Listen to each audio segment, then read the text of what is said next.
Hello friends. எனக்கு இந்த விதைகள் ஆக்சுவலாக நம்ம வீட்டிலேயே முளைச்சது தான். அது ஆக்சுவலாக காய விட்டாச்சு. இந்த விதைகள் வந்துட்டு இப்போ கிட்டத்தட்ட ஒரு 10லேருந்து 12 கிடச்சிருக்கு.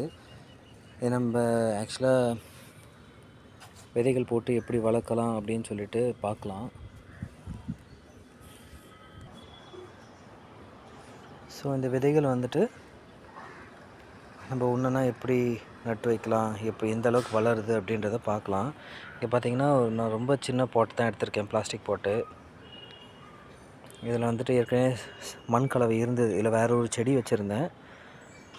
இதை எடுத்துகிட்டு அங்கங்கே நான் சின்ன சின்ன ஓட்டை போட்டு வச்சுருக்கேன். இதில் வந்து அப்படியே ரொம்ப ப்ரெஸ் பண்ணாமல் மேலோட்டமாக இப்படி போடுறேன். ஒரு விதையாக போடுறேன். கிட்டத்தட்ட ஒரு 10 விதை இருந்துச்சு. பார்த்தீங்கன்னா உங்களுக்கு தெரியும்.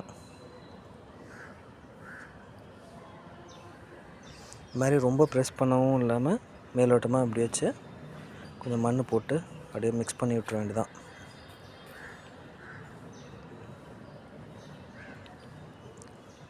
ரொம்பவும் ப்ரெஸ் பண்ணக்கூடாது, ஏன்னா ரொம்ப ப்ரெஸ் பண்ணிட்டா கீழே போயிட்டால் சம்டைம்ஸ் வராது. மேலோட்டமாக இப்படி வச்சுட்டு லேசாக தண்ணி ஊற்றணும். ஏன்னா அது ஸ்ப்ரவுட் ஆகிற வரைக்குமே கொஞ்சம் நம்ம பார்த்து தான் வச்சுக்கணும். ஸோ லேசாக தண்ணி ஊற்றி அப்படியே விட்டுருவோம். பார்ப்போம் 10ல் எத்தனை வளருது அப்படின்ட்டு. Thank you friends. நான் அப்டேட் பண்ணுறேன்.